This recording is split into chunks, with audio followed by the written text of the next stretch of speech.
Everyone, please take a seat. Calm down. For the rest of the evening, we will spend the time with two of the candidates. Mr. Jarbo, Larry Jarbo, was unable to attend, and Mr. Dyson, Roy Dyson, is unopposed for the Democratic nomination, and so we have with us tonight Cindy Jones, who is running as a Republican, and Steve Waugh, who is also running as a Republican for Maryland State Senate. The two of them will have the 2.5-minute now opening statements, followed by 1 minute to answer questions, and followed then by 1 minute closing statements. With any luck, we will be out of here close to 8 o'clock. Yes, sir. Out of courtesy to our two contestants here, can we close those doors? There's a lot of noise. It gets awfully warm in here when we do that. I know, but I can't hear. Okay. All right, folks, those of you who want to come in and listen, please come in and have a seat.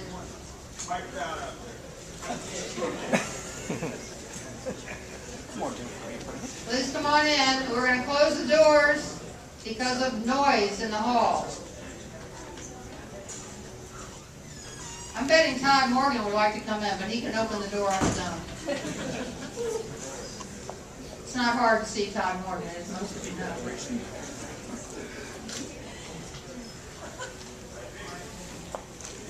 Thank you. Okay. Thank you very much. All right, we will start with ladies first, since we have that option, and this is, after all, a League of Women voters.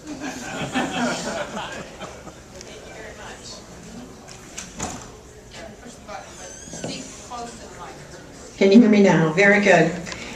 Thank you very much, League of Women Voters, NAACP, and the Vital Community Connectors. The Vital Community Connectors have a special place in my heart.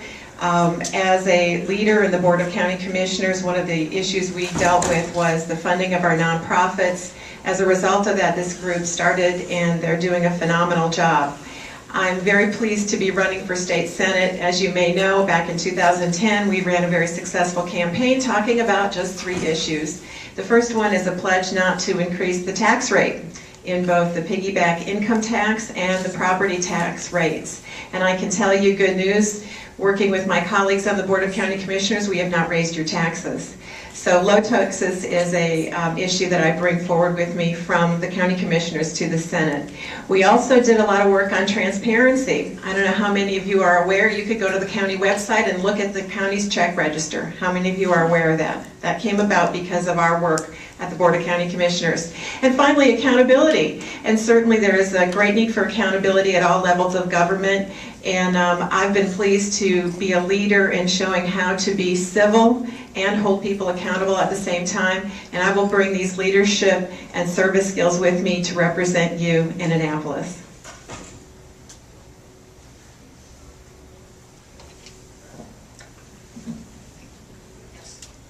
Good evening.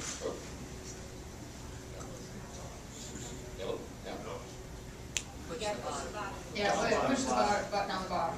Hello? Hello? Okay. You got it. 20 years in the Marines, you can never really tell if you're actually using a microphone or just powering through. Good evening, League of Women Voters. Thanks for putting this on, NAACP and Vital Community Connectors. And I want to thank all the folks in the audience for hazarding the drive out here tonight in the deluge, the biblical rains that we were having there on the way in. And then thank the folks at home who are watching this right now. Probably made a smart choice. Anyway, so why are we all here tonight? And I think, why are both of us here tonight? And it's because Annapolis has failed us. It has failed us on jobs, it has failed us on taxes, and it has failed us on spending. In the last 4 years, we still have the exact same number of jobs that we did before. Our taxes have gone up over and over, something like 40 times. And the spending is absolutely off the charts. It's gone up $10 billion. And it's out of control.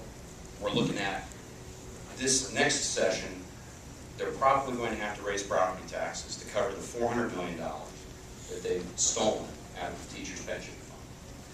And that's looking at a major property tax increase for us, most likely. So where's all that, where's all that taking us? We've got status quo leadership that has given us a rain tax that is the laughing stock of the country. We have a gas tax that's killing us at the pump. We have extreme gun control that is just absolutely insane, and it's an infringement on our Second Amendment right. And all the while, they're doing things like the Obamacare website, where they spent $130 million for a website. And just to give you some context on that, Johns Hopkins Applied Physics Lab designed, built, launched, flew, and landed a spacecraft on an asteroid for $122 million. So, it's time for new leadership. We need new leaders that are going to represent a new St. Mary's County, that understand the new economy down here, and are actually going to go to Annapolis and fight for you every day. And I want to be that man. So, Steve Waugh, thanks very much for coming tonight. Okay, I have several questions for both of you. Share the mic with it. Yeah, that's a good idea. I think, Mr. Waugh's might be deficient at best. So if you don't mind sharing after all, I apologize. Actually, if anybody would like to become a friend of the library, they need the money to buy the mic. Okay, for both of you folks, we'll start with Mr. Waugh since we started with Ms. Jones last time. What is your opinion and position on Common Core curriculum? The Common Core curriculum. Wow, okay, that's all. Both of our boys Attended Little Flower School. in and out. You've got to speak right into it. Okay. Both of our boys attended the Little Flower School before they graduated from Patuxent High School, and my wife teaches at Leonard Hall Junior Naval Academy. So I've been through the third grade like 6 times now. I'm hoping to complete successfully eventually. Spoken to a lot of parents and a lot of teachers about the Common Core, and they're all united in their opposition to it. A lot of parents are concerned that this is a political re-education instead of setting standards, and teachers are very concerned about it becoming an inflexible measure and locking them into lesson plans and testing that they don't like. So the same leadership that didn't stop the Common Core is not going to fix the Common Core. We need someone who's going to go to Annapolis and fight for the things that matter for us, which is parental choice, charter schools, and maximum classroom sizes.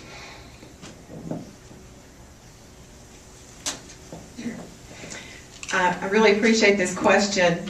I am an educator. I educate my children at home. I also have had children in the public school. I have one in public school. I've also had children in private schools.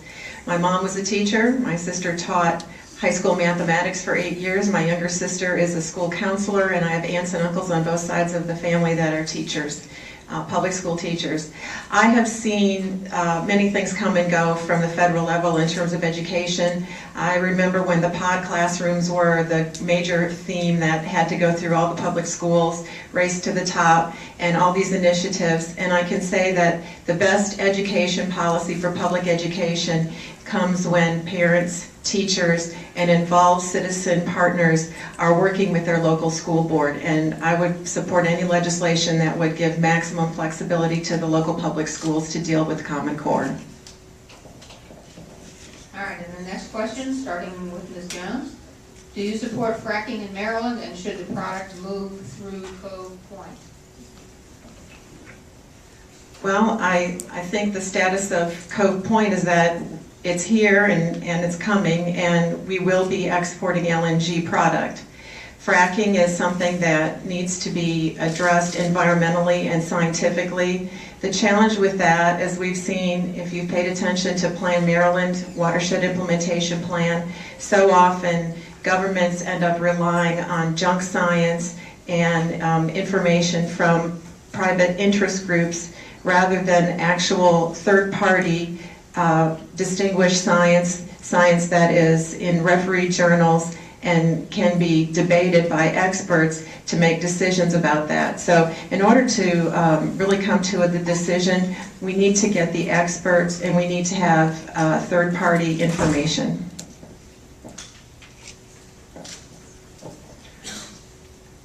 I think if the Obama administration is willing to support fracking, you can assume that there is basically nothing out there scientifically to suggest that it is unsafe. All the research that I have read, everything that I have seen, confirms that fracking is indeed safe. And back to the question of the LNG plant, which I think is really the pressing issue down here, and Tony spoke very articulately about, is that whether or not we approve the LNG plant here, fracking is still going to happen in the United States, and it is still going to happen in Maryland, and it is absolutely the cleanest energy that we are going to get. Thank you very much. And starting with Mr. Waugh this time, what initiatives would you take to reduce loss of jobs to other states? Steve first. Well, jobs certainly are the issue, and the question is Maryland competitive? And I think we may all recall when Northrop Grumman relocated from California and it was coming to the national capital region, and it had a few options. It could go into Maryland, it could go into DC, or it could go into Virginia, and it did not come to Maryland. And right now, the state tax environment is simply not competitive. We have far too many taxes, grain tax, a gas tax, on and on. We've had 80 separate tax increases that the status quo leadership hasn't been able to stop. And right now we have businesses and retirees fleeing this state because families are paying an extra $4,000 a year in taxes. So we have to have someone who's going to go up there and stop this unrelenting, unnecessary growth of government so that we can prevent these tax increases from coming into play. I just wanted to say, during this forum and during the rest of the campaign, I think you're going to see me focus on not giving a litany of what's wrong in St. Mary's, what's wrong in Annapolis, because I think you all know what's wrong in Annapolis. I think the people that have sat here in prior elections have done a very good job of explaining that to you, and I don't think I need to talk down to you and tell you that. What I need to tell you is what we're going to do about it. The fact of the matter is, in Annapolis and across the state, there are 2 Democrats for every Republican. We need somebody who's a leader, who's demonstrated that they can get the job done, who will reach the hand of friendship across the aisle and find common sense solutions, build consensus, and make things better for everyone in the state. It doesn't matter what your party affiliation is. We all want the same things. And I'm a proven leader that's been able to get things done in St. Mary's County. The challenges facing us in Maryland are not the kind of things where we want somebody with no government leadership experience leading us. I'm that candidate.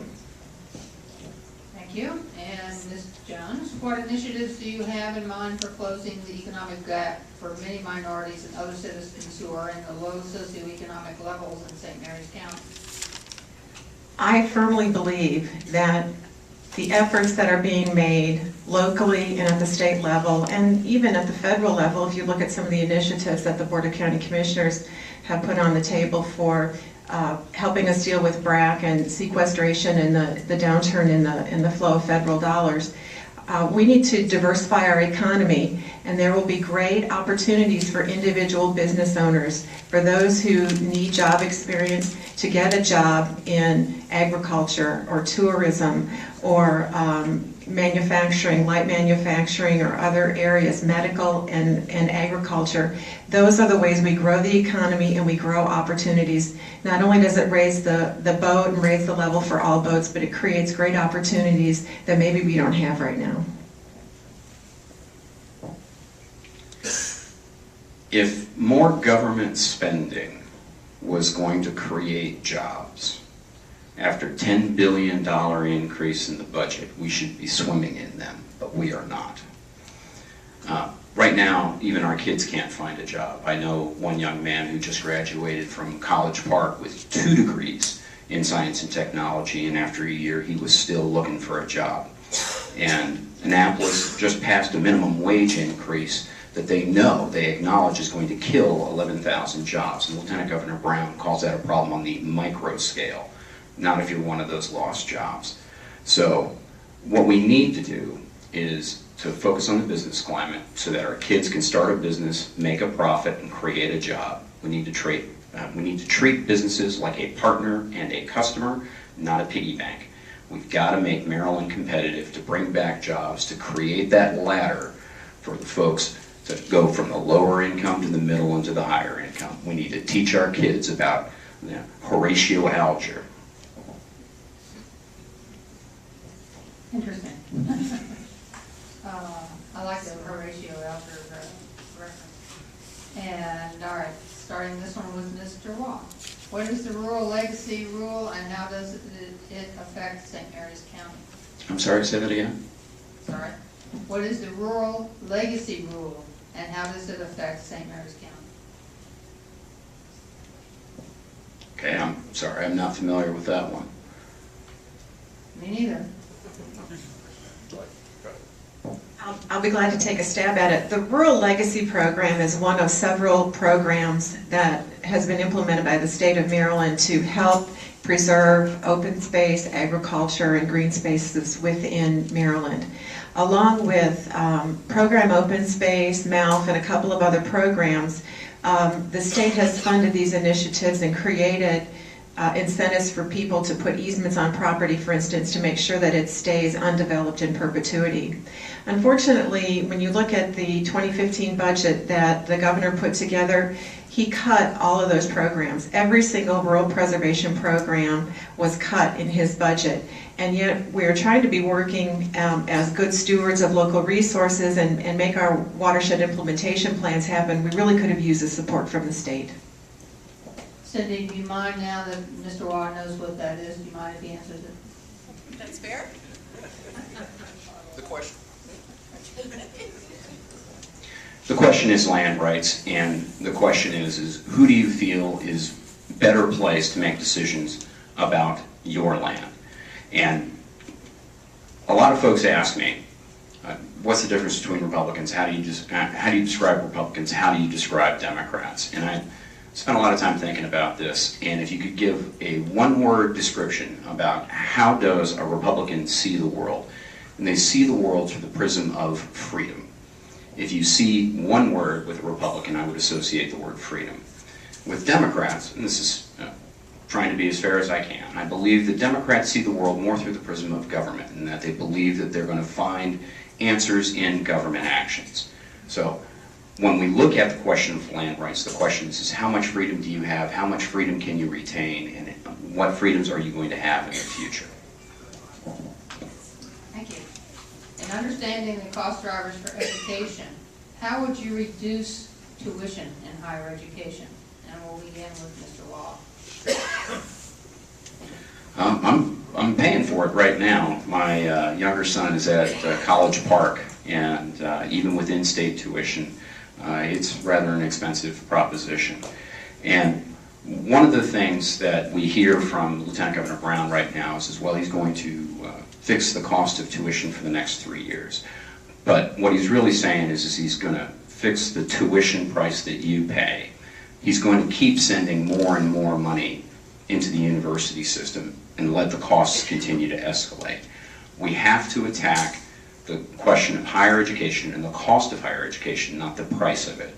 And that means that we need to get into the University of Maryland system, and we need to start treating that like a business and demanding that they control their costs just like we would control our costs, and avoid and actually get a little more transparency and a little more insight on many of the activities that we see inside of the higher education system. Because right now what I can tell you is if you take the total expense in the University of Maryland system per student is actually higher than the total expense per student at Johns Hopkins University, a private school. How is that? I think it's very interesting to note, I was a college student in the early 80s. I received a student loan and I had 4% interest. Well, I can tell you those days are long gone. One of the things that happened to higher education in this country is when the federal government got involved with loan programs and scholarships and making money available, you had more dollars chasing the same amount of education, and of course prices have increased. Like my colleague here, Mr. Waugh, I agree that we need to embrace more free market principles in our education market.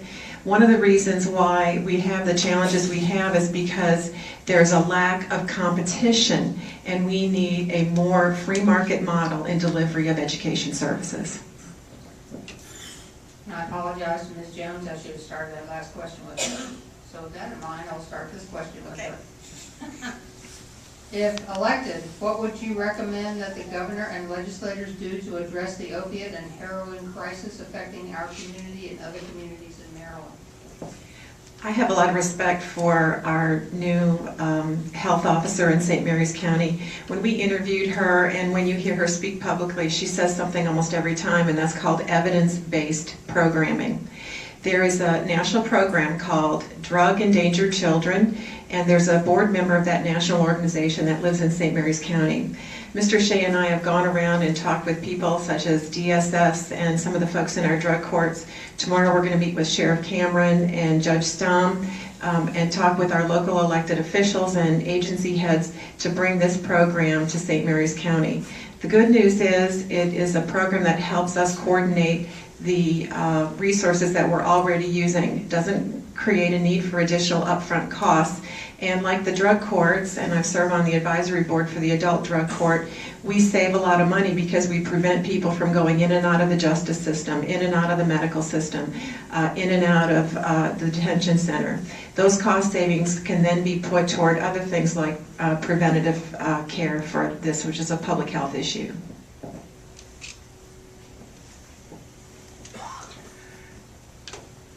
I can tell you, coming from a family that's had plenty of trouble with substance abuse, this is a difficult problem. And I tell you personally, after my airplane wreck, I was on morphine for 4 months, and coming off of that was not the easiest thing in the world. It was pretty brutal. So I have a lot of sympathy in my heart for folks who are dealing with this.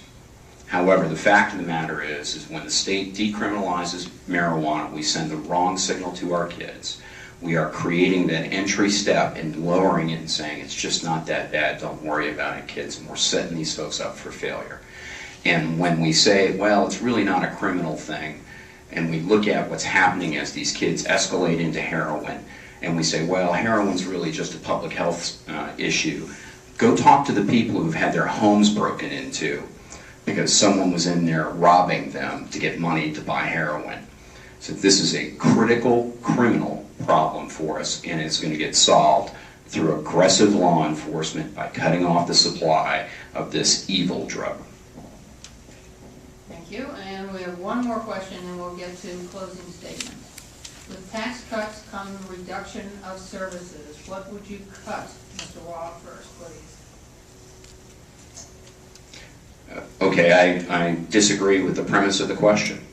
I believe that the first step is to constrain the growth in spending. If we can, for instance, at the beginning of this year, they increased spending by 4%. They decided to do that before they'd even checked the checkbook to see how much money was coming in. Later, they discovered that they were $250 million short. What we have to do is constrain the growth and get it down to at or below the rate of inflation, and then cut the economy loose, create that business environment so that we have more businesses, we get more jobs, and the revenue will flow. We can eventually grow out of this problem. The tax cuts will come when we start taking care of the spending by focusing on the top priorities first: transportation, education, and public safety. When we've done those things, then we can worry about what we have left over. If we continually spend for spend's sake, if we continually increase the budget and then act surprised when the bill comes due, that's when we get into trouble. I have to admit, I'm kind of an egghead. And you may not recognize that because I have a very outgoing and bubbly personality, but I like the field of economics, and I kind of read economics for fun. I have a Bachelor of Arts in philosophy, which is a very highbrow sort of academic pursuit. How many of you have heard of a guy called Arthur Laffer? He was an economist who showed that cutting taxes, depending upon where you were in the curve, could actually increase revenue. How many of you remember back in the legislative session where we held the special session and we increased the millionaire's tax? You know what happened? Revenues went down. There's a way to prioritize spending. There's a way to talk with your colleagues and shake hands with people who are not in your political party, finding and eliminating wasteful and unnecessary programs and regulations, saving the money that is getting wasted, and then funding your priorities first. And it takes a leader, somebody who knows how to get something done in the field of government, and I have shown that in the last 3.5 years. Thank you very much. And now we will start with closing statements. Since we started with opening statements with Ms. Jones, we'll start with Mr. Waugh. Okay. All right, well, thanks again for coming tonight. Really appreciate it. Appreciate the folks on the video. Appreciate the folks who are putting the event on. For those of you who don't know me well, you know, I'm Naval Academy, class of '86, Marine Corps for 20 years. I flew the Harrier in combat for the country proudly, and also got to serve for a year in the infantry as a forward air controller, and that was fantastic. Best job I had was Chief of Combat Operations for Central Command Combined Air Forces. I owned everything that flew, every helicopter and every jet from about 15 countries, from Kazakhstan to Ethiopia. I was running 2 air wars at the same time in Afghanistan and Iraq. When I came back here and worked at NavAir, I was the War Council Chairman. I had 35 people working for me, and we were pulling in $870 million of war funding to make the wars happen. After I retired, I ran a business here in town. I had 90 employees, 14 contracts, and in 1 year I managed to increase profitability by 25%. Now I work for Johns Hopkins, and yeah, I am a rocket scientist, and it is kind of funny, but thank you for coming here tonight, and thanks again for putting this on. I think it's important to recognize that the candidates that are in this primary are all conservatives. And I think I've got good news. I believe that the next senator that represents Southern Maryland is going to be a Republican. What distinguishes the candidates in this race, though, is demonstrated leadership ability in the area of public service. In addition to the public service I've demonstrated and leadership in the past 3.5 years as your commissioner, I have almost 20 years of leadership experience prior to this. I've been a leader in business for 15 years. I've been a leader in church. I've been a leader in political campaigns and political organizations. I am known as a strategic leader. I am known as an effective leader. I'm known as someone who collaborates and is a team builder. And I have a track record of service and leadership in this county, a track record of understanding the issues and being a person that can get the message through. And I hope for your vote. Thank you.